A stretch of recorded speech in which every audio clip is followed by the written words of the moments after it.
Hello everyone.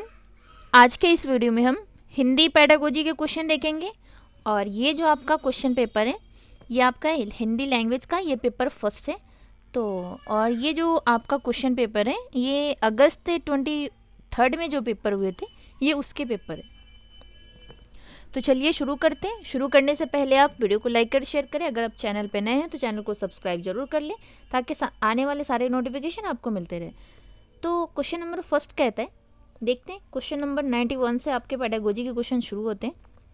नहीं ऐसे किसी सेट में तो कभी 105 से 6 से शुरू होते हैं, किसी में 91 से ऐसे होता है, कोई दिक्कत नहीं। चलिए शुरू करते हैं। क्वेश्चन नंबर आपका फर्स्ट कहता है, ये ओवरऑल 91 है लेकिन आपका ये हिंदी का क्वेश्चन फर्स्ट है और ये आपका लैंग्वेज फर्स्ट है।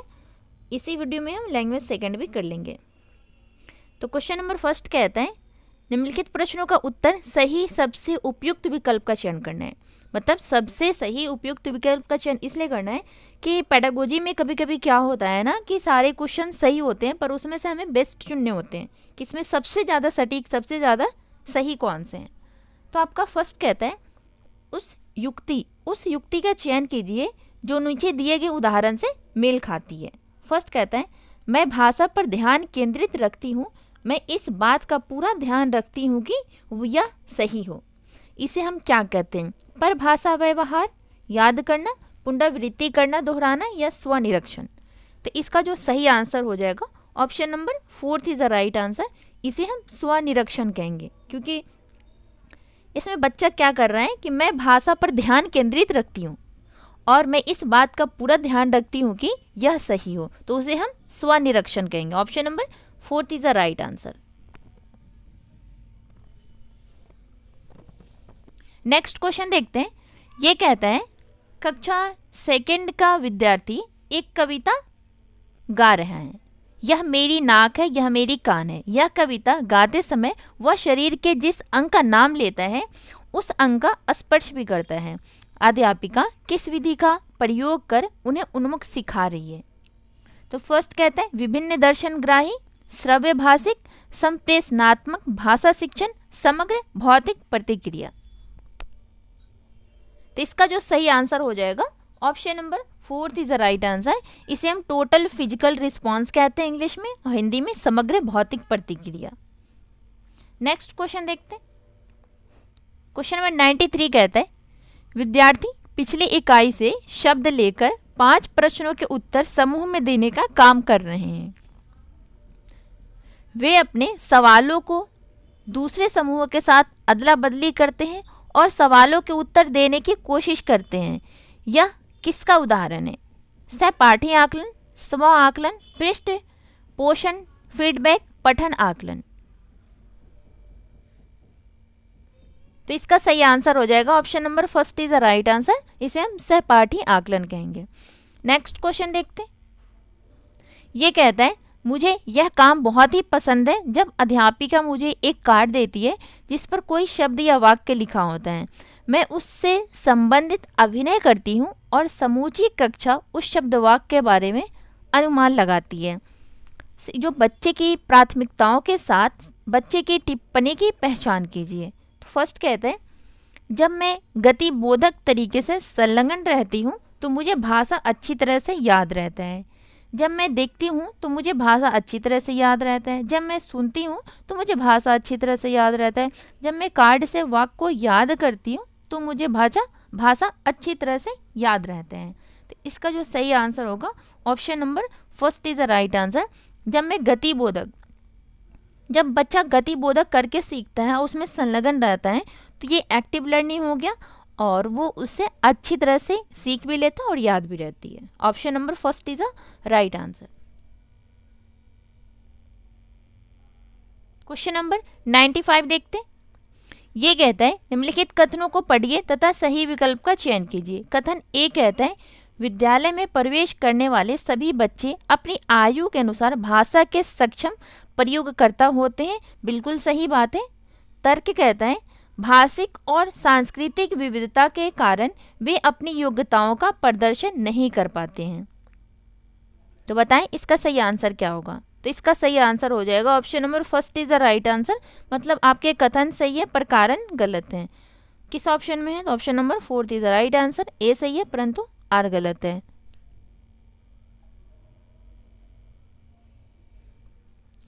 नेक्स्ट क्वेश्चन देखते हैं।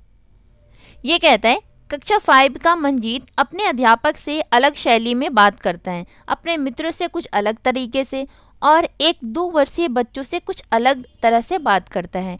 इसका तात्पर्य यह हुआ कि मंजीत जानता है कि सामाजिक स्थितियों में भाषा का प्रयोग किस तरह से करना है। भाषा के इस गुण को किस रूप में जाना जाता है? वाक्यगत, प्राकृतवादी, अर्थगत, उपयोगितावादी। इसका सही आंसर हो जाएगा option number 4 is the right answer, उपयोगितावादी। नेक्स्ट क्वेश्चन देखते हैं।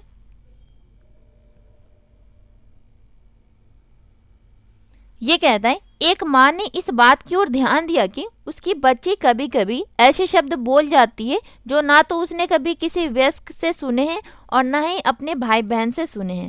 इस बात को लेकर वह भ्रमित है क्योंकि उसका मानना है कि बच्चे अपने परिवार और आसपास के परिवेश में लोगों का अनुकरण करके भाषा सीखते हैं। अनुकरण मतलब एक्वायर। उसका यह मत किससे प्रतिध्वनित मेल खाना होता है? बहुभाषावाद, सहजवाद, प्राकृतिकवाद, व्यवहारवाद, रचनावाद। तो इसका सही आंसर हो जाएगा option number 3 is the right answer, उसे हम व्यवहारवाद कहेंगे। नेक्स्ट क्वेश्चन नंबर 98 देखते हैं। ये कहता है कौशलों के उस समूह को क्या कहेंगे जो बच्चे औपचारिक पठन निर्देश शुरू करने से पहले विकसित कर लेते हैं और जब बाद के अकादमिक कौशलों के लिए बुनियादी प्रदान करता है? उद्गामी साक्षरता, उद्गामी इमरजेंट समाधान, उद्गामी पाठ्यचर्या, उद्गामी गुणधर्म। तो इसका सही आंसर हो जाएगा option number 1 is the right answer, उद्गामी साक्षरता। नेक्स्ट क्वेश्चन देखते हैं। ये कहता है एक दादी नानी अपने घर में छोटे बच्चों को पुस्तकों से कहानियां पढ़कर सुनाना पसंद करती है।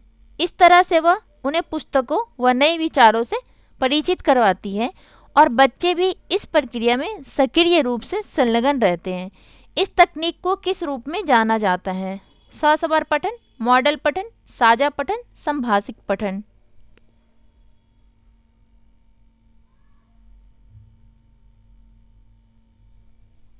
तो इसका सही आंसर हो जाएगा option number 4 is the right answer, संभाषिक पठन। क्वेश्चन नंबर 100 देखते हैं। पठन सिखाने का वह उपागम जिसमें मूल्य तत्व जैसे वर्णों और सविनिम से शुरू किया जाता है और फिर जिसमें बच्चे को यह सिखाया जाता है कि समग्र रूप से पठन सीखने से पहले स्वनिम को शब्दों से मिलाया जाता है। इस उपागम को क्या कहेंगे? संरचनात्मक उपागम, शीर्ष अधोमुखी टॉप डाउन उपागम, अधोमुखी बॉटम अप उपागम, समग्र भाषा उपागम।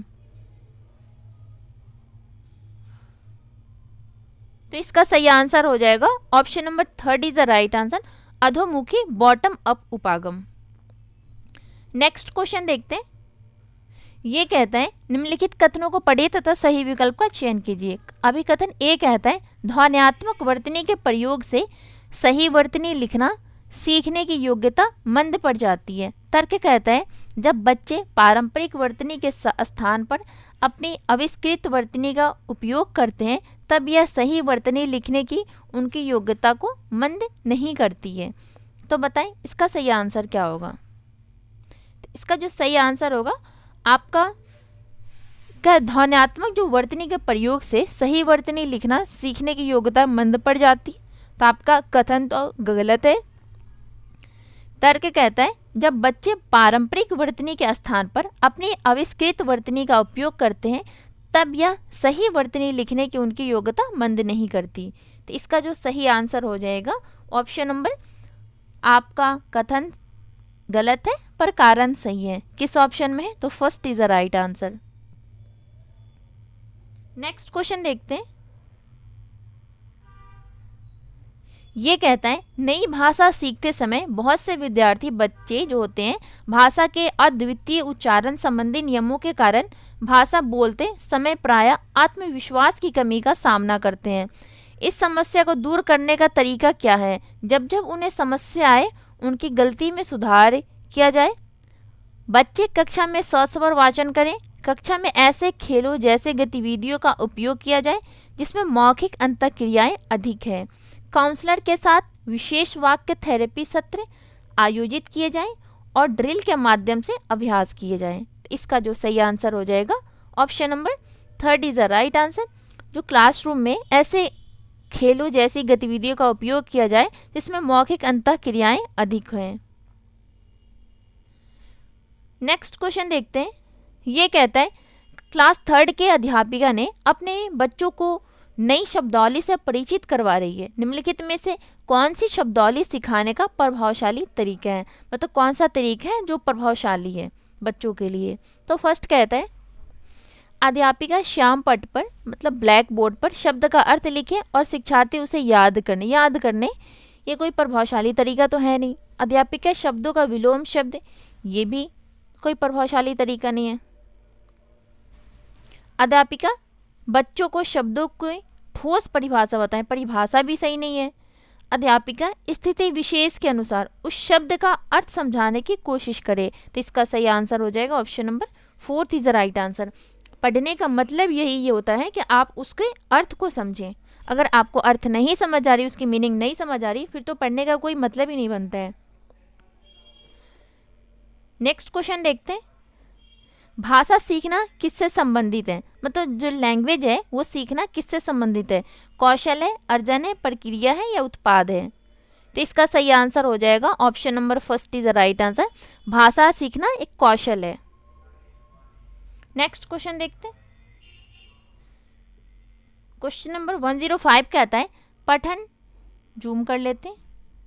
ये कहता है पठन के तरीकों का पाठक को क्या करना चाहिए से मिलान कीजिए। ये पठन के तरीके हैं, ये पाठक को क्या करना चाहिए। तो फर्स्ट कहता है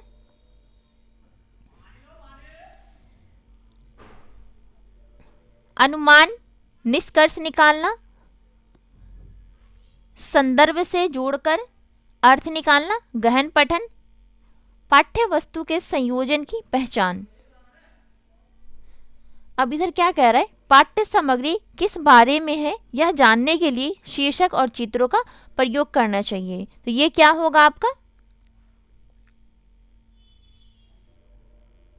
ज़्यादा छोटा कर देंगे तो फिर आपको दिखना मुश्किल हो जाएगा। कोई नहीं, यहाँ तक आप, आई होप कि आप मैनेज कर लेंगे यहाँ तक। हाँ, तो अनुमान लगाने का मतलब होता है ए का हो जाएगा आपका 5, मतलब ए का 5 हो जाएगा। ए का 5 एक ही ऐसा ऑप्शन है जिसमें ए का 5 है। इसका जो सही आंसर होगा ऑप्शन नंबर 2 होगा, मतलब ए का 5 होगा, बी का 1 होगा, ठीक है, सी का 2 होगा और डी का 4 होगा और ई का आपका 3 होगा। ठीक है, मतलब अनुमान लगाना पाठ्य सामग्री किसी बारे में है यह जानने के लिए शीर्षकों और चित्रों का प्रयोग करना चाहिए। निष्कर्ष निकालना मतलब लेखक कैसे लिखते हैं, इसके आधार पर यह सुनिश्चित करना चाहिए कि लेखक क्या महसूस करते हैं। संदर्भ से जोड़कर अर्थ निकालना, इसका होगा अपरिचित, मतलब सी का ऐसे होगा, ठीक है, डी का आपका 4 हो जाएगा और ई का आपका 3 हो जाएगा। आई होप कि आप समझ गए होंगे। तो इसका सही आंसर होगा option number 2 is a right answer. हम जूम कर देते हैं, आप एक बार देख लेंगे, ठीक है।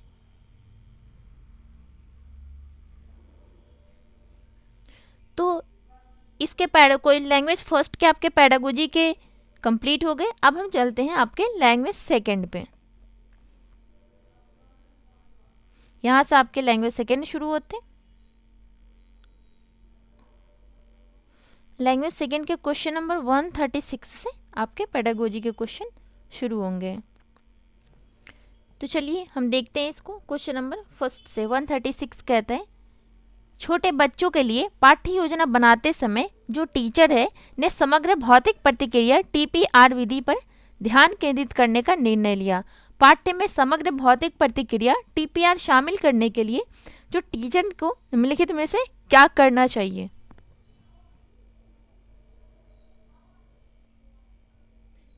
तो टीचर को क्या करना चाहिए? गतिविधि करवाना है। बिल्कुल गतिविधि ना क्यों करवाएं? तो फर्स्ट तो आपका गलत हो जाएगा। सेकंड कहता है कक्षा में कुछ शारीरिक गतिविधियां करनी चाहिए। सेकंड कहता है कक्षा में कुछ शारीरिक गतिविधियां करनी चाहिए। सही बात है। ऐसी गतिविधियां करवाएं जो अपनी अपनी सीट पर बैठे हो सके और जोड़ों या समूहों में काम करने में मौका दें।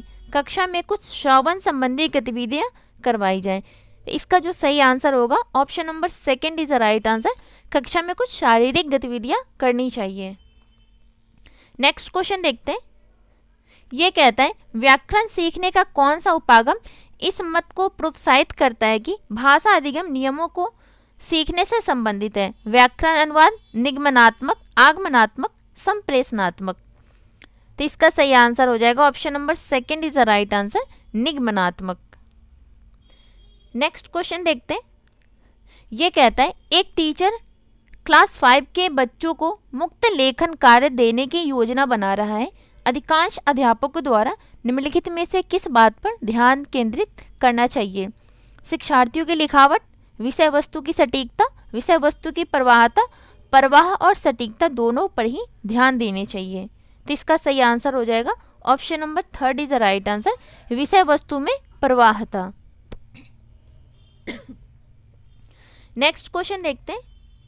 ये कहता है टॉप डाउन से आशय है कि, मतलब टॉप डाउन से आशय, टॉप डाउन मतलब ऊपर से नीचे की ओर, समग्र अर्थ पर ध्यान देना। अधोमुखी बॉटम अप से क्या आशय है? मतलब ऊपर से, टॉप डाउन का मतलब होता है ऊपर से नीचे की ओर, बॉटम अप का होता है नीचे से ऊपर की ओर। तो इसका जो सही आंसर होगा, लघु उत्तरीय की बात नहीं कर रहा है, पाठ्य की बात भी नहीं कर रहा है, पठन पूर्व की भी नहीं, पाठ्य वस्तु के शब्दों और वाक्यों पर ध्यान देना। Option number fourth is the right answer.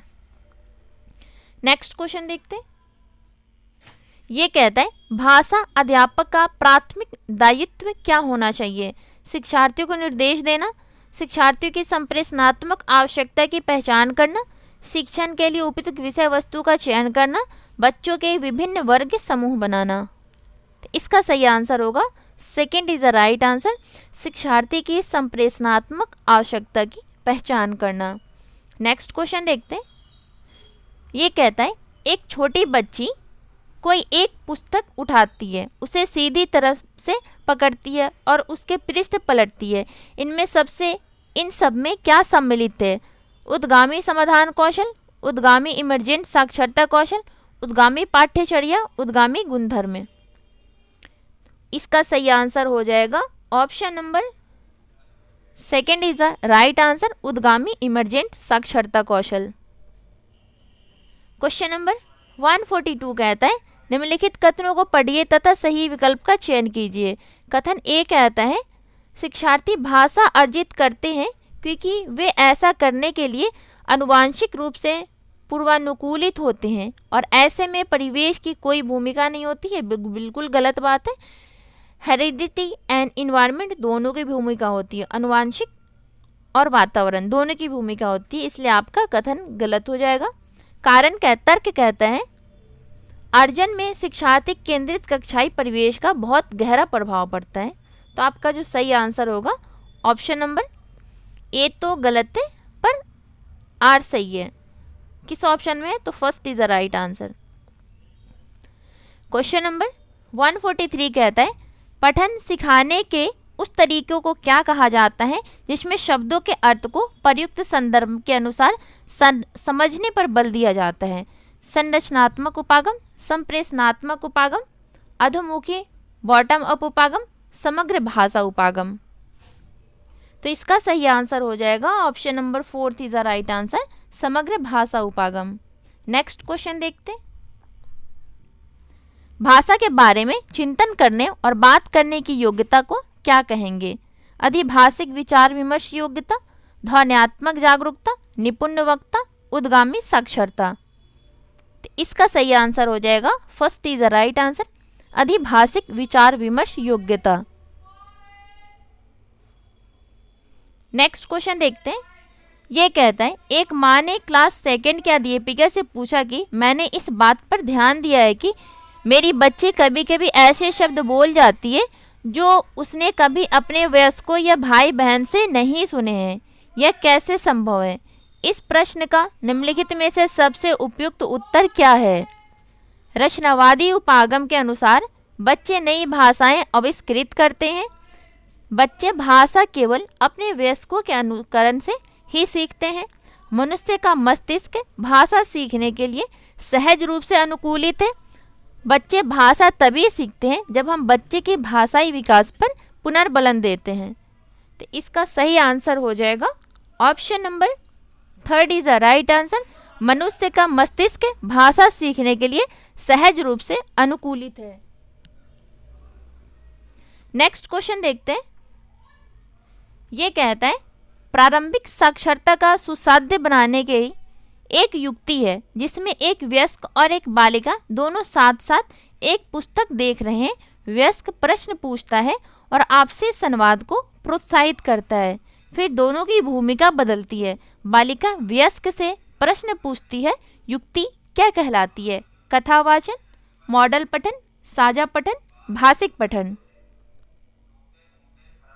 तो इसका सही आंसर हो जाएगा option number 4 is the right answer, संभाषिक पठन। नेक्स्ट क्वेश्चन देखते हैं। ये कहता है एक अध्यापक बच्चों के भाषा के श्रवण कौशल का विकास कैसे करता है? फर्स्ट कहता है शिक्षार्थियों को वह सब सुनने के लिए कहना जिससे वह निष्क्रिय होकर नहीं, ये तो गलत हो जाएगा।